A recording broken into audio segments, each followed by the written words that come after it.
Hello, everyone. Welcome to Talking Logistics, where we have conversations with thought leaders and newsmakers in the supply chain logistics industry. It's my great pleasure to welcome to today's program Trevor Funk, who's General Manager, Temperature Control LTL Solutions at C.H. Robinson, and Mike Moyski, who's Director, North American Surface Transportation Temperature Control at C.H. Robinson also. And today we're going to talk about insights on the temperature-controlled shipping market. So if you follow the surface transportation market, you know that it's really a collection of markets, right? You've got truckload, less than truckload, dry van, and temperature controlled. And each of these segments, is impacted by different trends and factors and challenges related to demand, capacity, seasonality regulations, and other factors. And today we're gonna put the spotlight on the temperature controlled segment of the market. So, what are some of the top trends? How are shippers looking to find efficiencies in this market? How is the produce season going so far?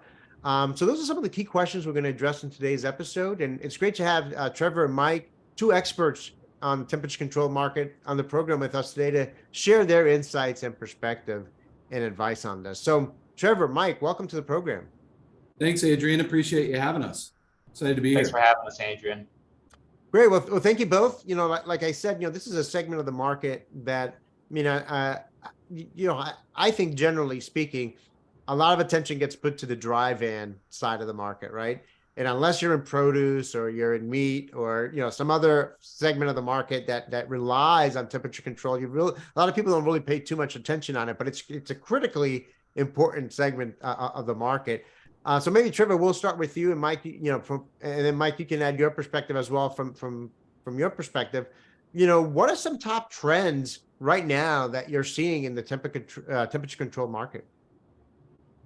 Yeah, thanks, Adrian. I'm going to actually jump in on this one first, if you don't mind. I think it'd be helpful to talk about just some general themes that we're going to hit on today as we go, and I think you've done a good job of teeing that up for us.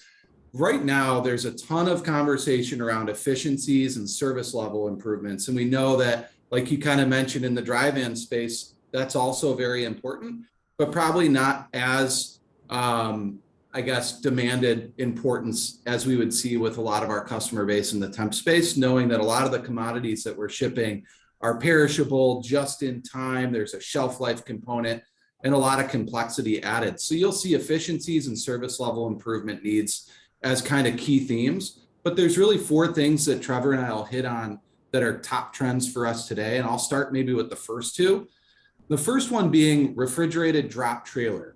We've seen a significant focus and ask from our customer base and frankly, our carrier partners that we work with around drop trailer. It's kind of always been thought of as a little bit too nuanced in the temp world to drop a trailer. Somebody has to jockey the trailer around the yard, make sure they know how to fill the reefer unit with reefer fuel. Is it operating properly? There's some of those kind of nuances that have made it a little bit harder to dive into, especially when you're talking 3PLs. That being said, we've seen roughly, and this is Robinson, and I would envision this mirroring the broader marketplace as well, but we've seen at least 50% of the lanes that come through on large RFPs be demanding drop trailer or requesting drop trailer, which is a significant shift for us. And we've seen that, like I mentioned, again, mirrored in our internal marketplace at Robinson as well. It's been significant. I think our growth right now is roughly 18% year over year in drop trailer. That includes dry van and temp control. But the last 2 months alone, we've seen these RFPs and temp control drop trailer volume increase significantly. I think it was 18% in April and 28% increase in drop trailer volume in May. And so that trend continues to grow as we're looking to find efficiencies and consistency in this ever-changing marketplace. So that's the first trend that I think is really taking off for us. I'll jump in maybe quickly for the next one, which would be service metrics and retail compliance. As we know, when we're trying to find impacts to our bottom line, and shippers are striving to find those impacts as well, they've kind of exhausted some of those efforts in RFPs and playing around with, do we do an annual, a biannual? Are we doing 2-year bids? What does that look like, and how can we find the best cost baseline to move forward throughout this marketplace, as it's kind of an unknown for us still. Since that has already taken place significantly over the last few years, we've shifted a lot of our focus towards service improvements and retail compliance, as it's kind of table stakes for us today as we're living in this unknown environment. So for temp-controlled truckload, those are the two primary themes that I've seen and trends that have taken off. I know Trevor has a few that are really impactful for the audience as well. Yeah, go ahead. Yeah. Trevor, what's your perspective on that? Well, I think I'll continue to pile on just with the return of what I would call the return of those retail compliance expectations. And that's really delivering on time to the retail expectation in the cold chain, as well as obviously, both in full, but as well as just having the right, in some retailers, even expecting pallets to show up in a very pristine, almost ready to display manner, right? And I think with the pandemic, we saw that trend get relaxed a bit, right? Supply chains were tight. I think retailers said, look, get it here when you can get it here. We understand that we're in a very difficult environment right now. That environment doesn't exist anymore, right? And so with that has come that return of that expectation and a need to make sure that we're adapting accordingly to that and being very service focused downstream to the retailer. And so, one thing that we've been seeing a lot of shippers do is looking at, do they forward deploy inventory and get closer to those DCs on a regional basis, right? Instead of having a single distribution center of gravity, you may focus on a couple to get a bit closer. That also can have some benefit if you're really trying to get closer to consumer. Maybe you're doing some direct store business.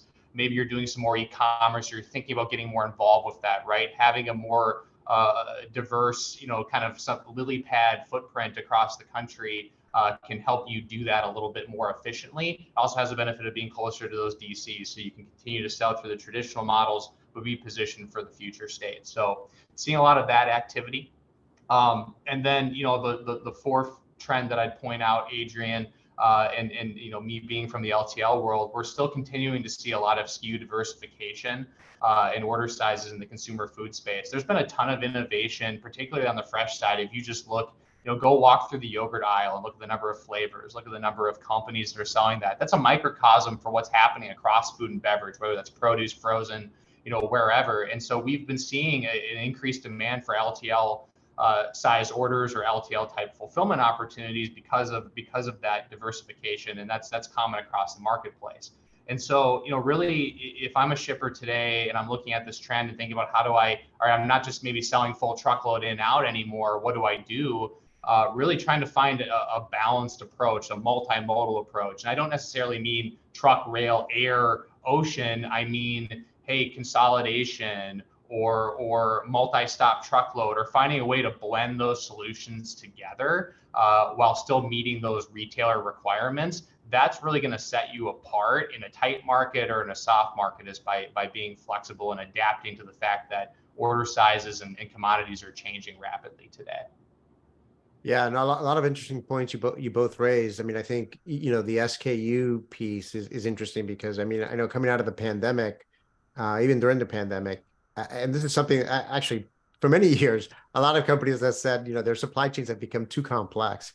And maybe the pandemic was an opportunity, they thought, to reduce that complexity. Maybe the SKU rationalization, kind of reducing the number of SKUs.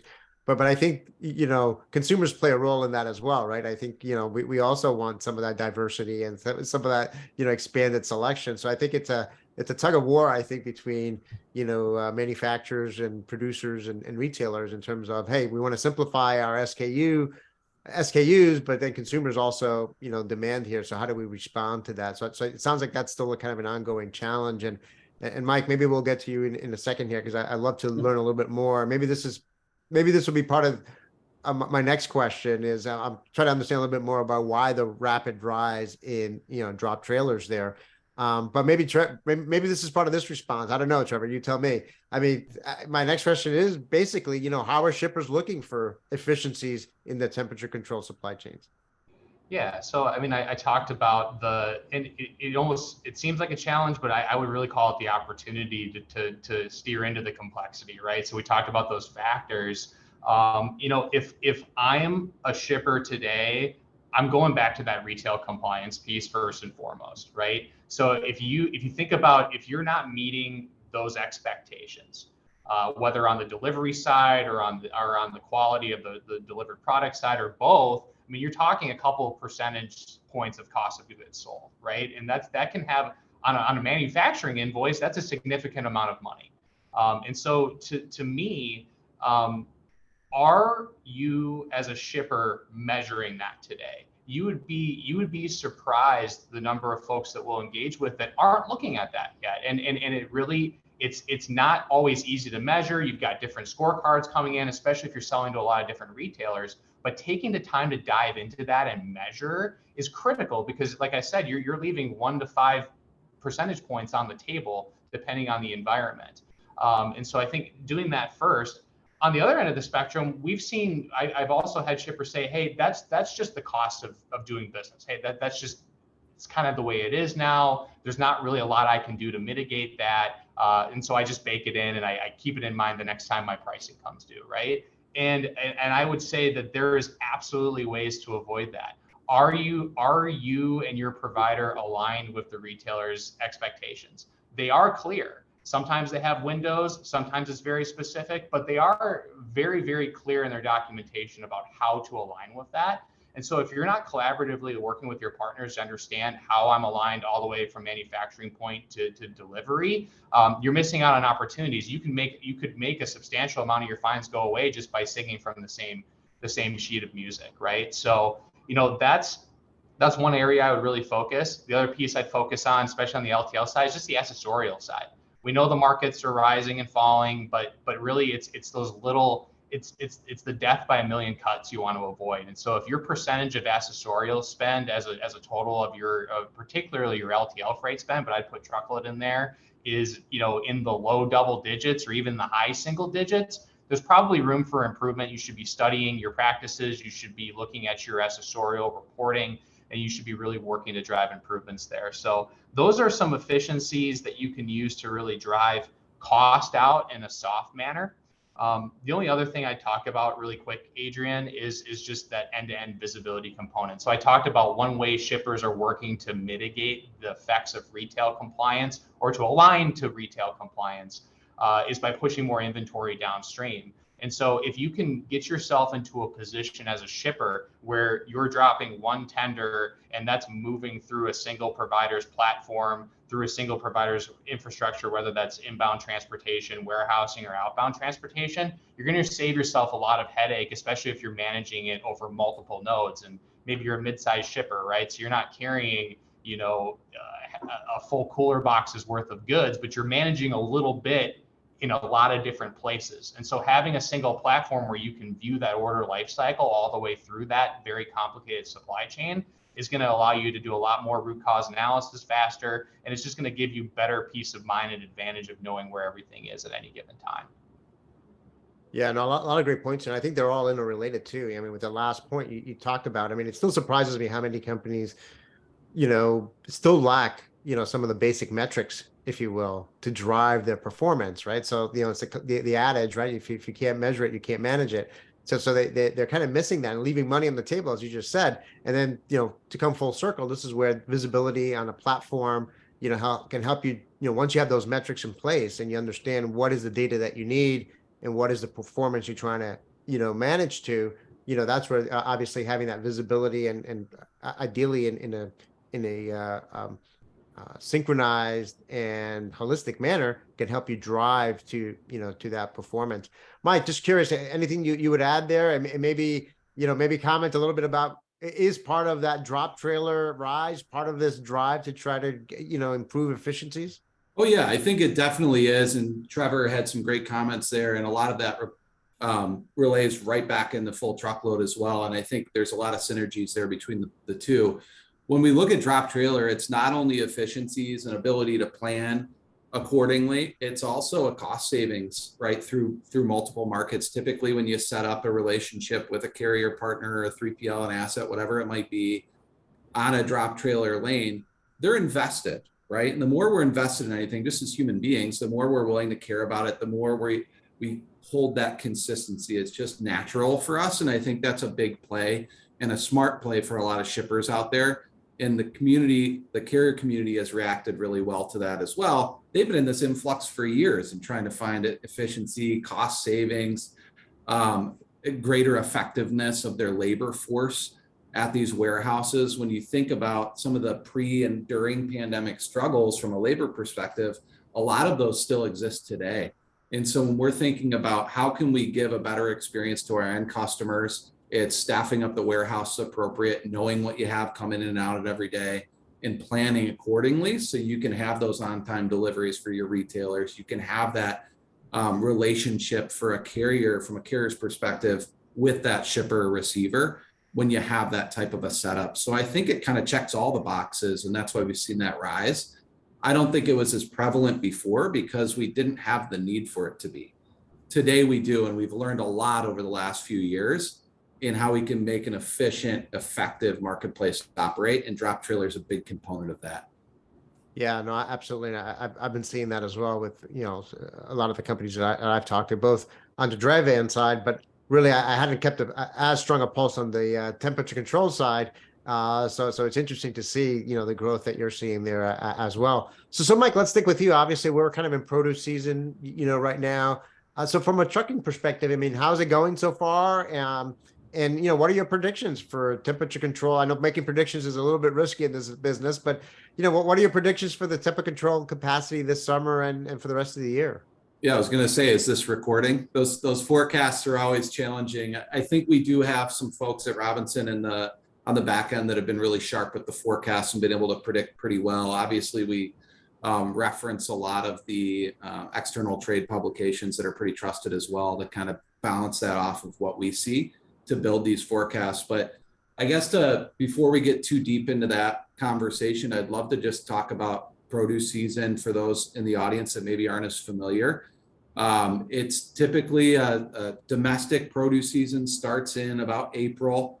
For us, that's when we really see it ramp up. And the true start date, at least what we talk about in Robinson, is Mother's Day floral surge, right? So we just had Mother's Day a few weeks back. Super exciting time. I'm sure many people out there have purchased flowers from any large retailer or small shop, whatever it might be. For us, that's kind of the kickoff of produce season in the Southeast. I believe 70% of all of the flowers purchased in the US come from South America in through Miami. And so we ship and consolidate, kind of a nod to Trevor and team with the warehouse component as well. We ship and consolidate thousands of floral shipments to major retailers and small shops in a 9-day window leading up to Mother's Day. And that's typically when the carriers and produce season also impacts dry van carriers that migrate when the seasons shift. It has those carriers start migrating to the South as floral season kicks off. And it's kind of a sign to them on, what is this market going to be for me this year? What do the costs look like? What are the supply demand imbalances? There's a component of inbound freight that impacts the outbound rates and all that good stuff that carriers like to follow to understand how active they want to be in produce during produce season. But that's kind of the start, like I mentioned. And typically produce season begins in Florida with the flowers. Then you have corn, melon, and it migrates and follows the sun up into the west, so north into the west. And so we see it starting to play out in Georgia right now, again, with some melons, and you have some veg coming out of there. We also have this California component that really takes off, and we've seen that start a little earlier than we maybe expected this year. For those of you that follow produce news or anything like that, or temp control pretty closely, you probably heard about the Salinas Valley floods that started early in the year and damaged a lot of strawberry fields. They were completely underwater. A lot of the veg and lettuce fields were completely tainted. That being said, that wasn't a very dramatic shift for us, right? We thought it would really postpone produce season, but it hasn't. We lost about 20 days, and we see that starting to kind of come together now and really pick up. We haven't seen the load to truck ratios. I know a lot of us follow that, and the costs and rate trends. We haven't seen those increase dramatically to a point that we have in previous years. Our costs are somewhat following that 5-year average right now, bouncing on the bottom of the marketplace as we kind of figure out what that bottom is, and shippers are figuring out what that bottom is as well and adjusting. So we're still bouncing there. I'd say we're roughly 8% below the 5-year average from a produce season standpoint. And we envision that to probably continue as we kind of monitor the demand increases through the rest of the season. Typically, produce season will slow down at the July 4th holiday. And we also not only have produce, but you get into the grilling season, which we like to talk about a lot. That's when you're having parties outside. You're buying fruits and veggies, the really cute watermelons, and then you're buying some meat to throw on the grill too and have some fun with it. So the season is off to a start, I'd say to a good start. For those that are listening in and really following those markets, I would say it's relatively muted to what we've felt and experienced in the past because we're still living in this oversupplied marketplace post-pandemic where a lot of carriers are starting to really come into the fold, and we've noticed demand in other markets outside of produce kind of sustain or drop a little bit. Yeah, it's a fascinating, segment of the market, and the more I learn about it, the more I realize, how many different factors are involved, and, not only with the, what you would expect in the traditional transportation market, in terms of availability of capacity, but even just, just the harvest and what, and how the weather might have impacted that or events like floods and things like that. So these are all things that are, create some risk and uncertainty and have an, ultimately impact on, how things roll out through the season. But you provided some good, perspective there. Trevor, I want to go back to you now. And, I think, Mike, you alluded to a little bit, before, but, and I've certainly read a lot about it, the whole warehousing side of things, and temperature control is one aspect of this in terms of there being kind of a, we often talk about being a capacity crunch with regards to trucking and driver shortage and so forth. But, a similar type of, capacity constraints exist on the warehousing, side as well. Can you comment a little bit about that? I mean, what's driving that and what are the prospects given, kind of some of the cooling off in warehouse expansion? Yeah, it is a very prevalent topic right now, Adrian. And Mike just got done talking a lot about the transportation market, how we're in a bit of a down cycle in terms of pricing, right? And on the warehousing side, it's a real estate market, and in cold chain, it's very tight and seems to be appearing to be tight for the foreseeable future. And so, there's obviously the factors I talked about, previously that might be driving demand there, right? There's the need to be in different markets, maybe have a little bit more of a streamlined footprint.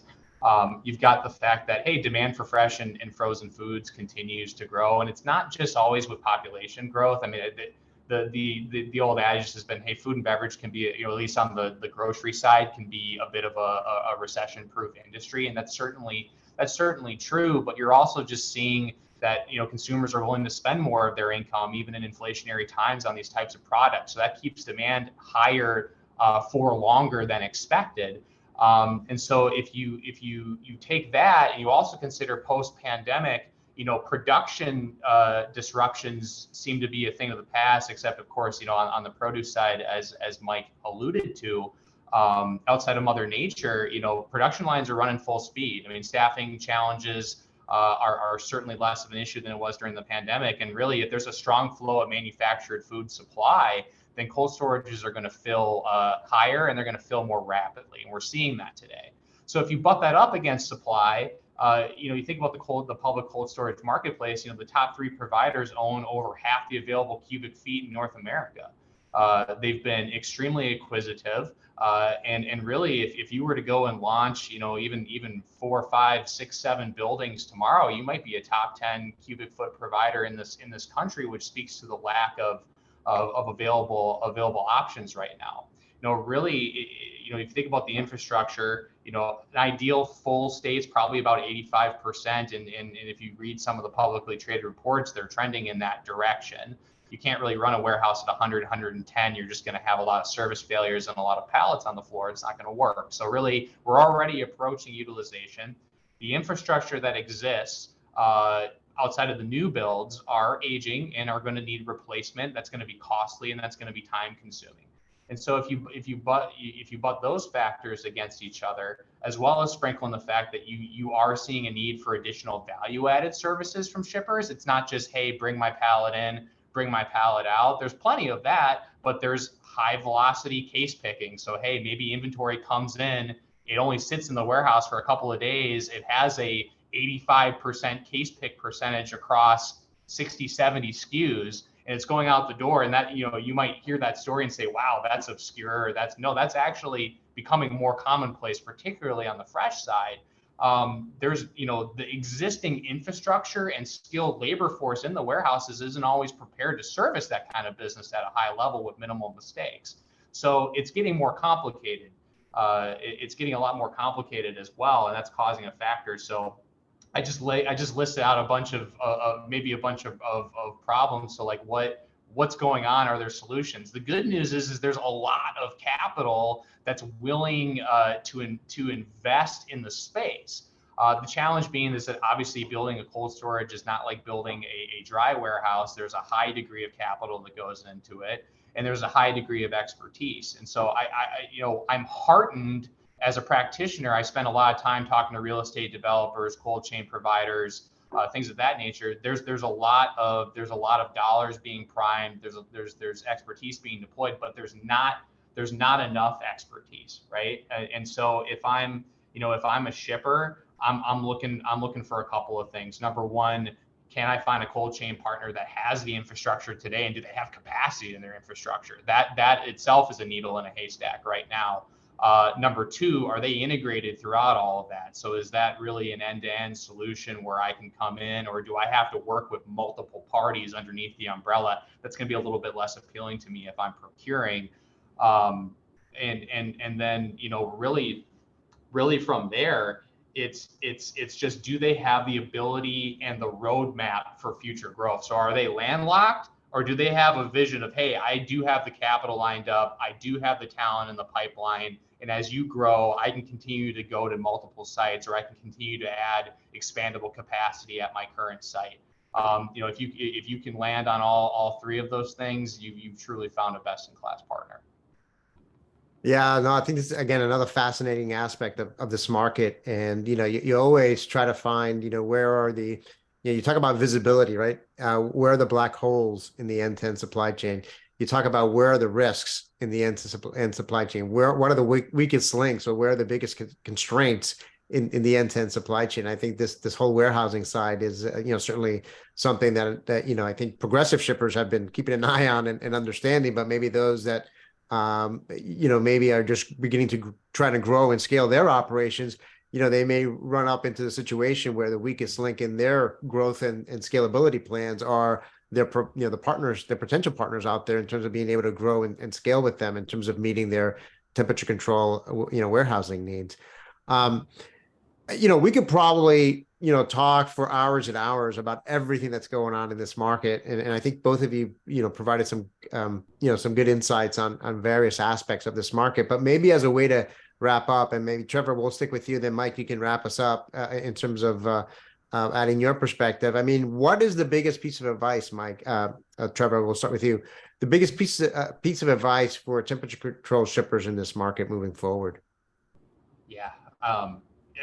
Really, it's about evaluating the expertise of your partners or your prospective partners. So, if you're working, if you're a shipper and you're working with a third party and there's a warehousing component, can you walk the racks with them? Can they talk the talk? Do they understand, what's going on in those four walls, and are they integrated, with that partner? Right. I think that's really critical. And on the flip side, if you're maybe you're working with more of a traditional outside cold storage provider, a third party cold storage provider, and then you're evaluating transportation, it's the same thing. It flows both ways.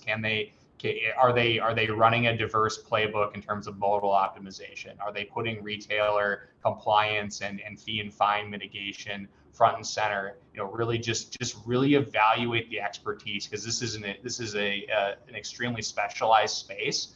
And a lot of things can go wrong, but with the right partner, a lot of things can go right too. And that I always just lean on expertise and evaluation of that. Trevor, I think you hit it spot on.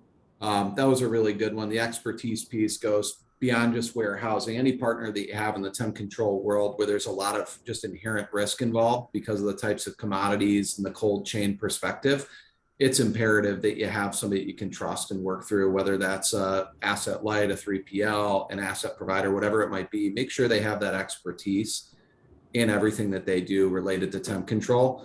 The two things that I would really leave us with, especially in this new space that we're living in, is make sure you find a provider that can offer you multiple services and products that make your machine operate really, really well and efficiently, right? We've probably said that about 38 times on this call today. Efficiency matters, especially today, right? When I think about the old days, right, you'd find efficiency and cost savings just through your RFPs on an annual basis. You'd shake things up, you'd have some fun conversations, and you'd get what you're looking for.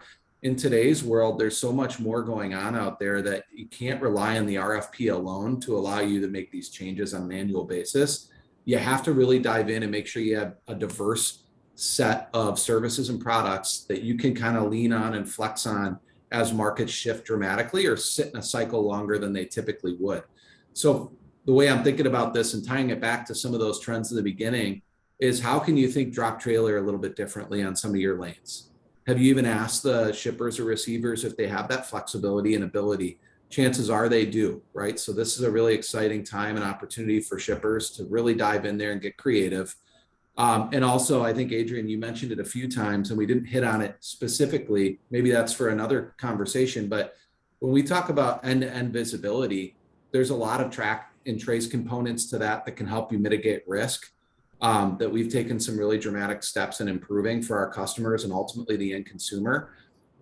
There's a ton going on in that space, and I would just urge anybody that's having issues with poor performance or service to talk to a provider that has some sort of visibility platform built where they can see all their trucks on a map, understand what's coming, what's going to be late, the inevitable problems or opportunities that Trevor referenced earlier are bound to happen, right? And just find somebody that can really have that expertise and knowledge to know when to raise a flag and address it and how to fix it. So I think if you can tackle those, what Trevor mentioned and what I just wrapped us up with, I think you'll be in a really good space for the remainder of the year. Yeah, and a lot of great advice. I mean, I heard, and this was a common theme throughout, you know, it's funny because we're talking so much these days about AI and machine learning and how computers are going to take over the world, right? But I think based on this conversation and all the points we talked about today, you realize how important human IP, human experience, and knowledge, particularly in this market, is going to continue to be a competitive differentiator and important factor for success. So that's one of my takeaways from the conversation, is the importance of knowledge and expertise and understanding, you know, the market. So maybe this is an area that AI, machine learning, you know, obviously plays a role in from a technology side and helping to aid, you know, the professionals in the industry. But certainly there's a lot, you know, involved here that from a human IP side that's going to remain important moving forward. And then secondly, Mike, you know, you brought up, I think, optionality, you know, making sure you've got, you know, different options on the table. So if your one bet is to, you know, create efficiencies just through the RFP process, you know, that's not going to cut it anymore. And depending on the market conditions and everything else, you know, that could be a losing bet, you know. So really having different options and strategies on the table in the partners to be able to, you know, operationalize that and execute on that is going to be important. So those are my takeaways. Again, thank you both for making the time to be with us today. Again, like I said, we just managed to scratch the surface on this topic, but you both provided some great insights and advice. I want to thank those of you that joined us today. If you're watching this episode on demand, either at the C.H. Robinson website or on Talking Logistics, and you've got a question for Trevor or Mike, I'm sure, you know, if you post a question there, I'm sure they'll be more than happy to respond via that medium. Again, thank you both, and look forward to seeing you in a future episode of Talking Logistics. Have a great day. Thank you, Adrian. Thank you, Adrian.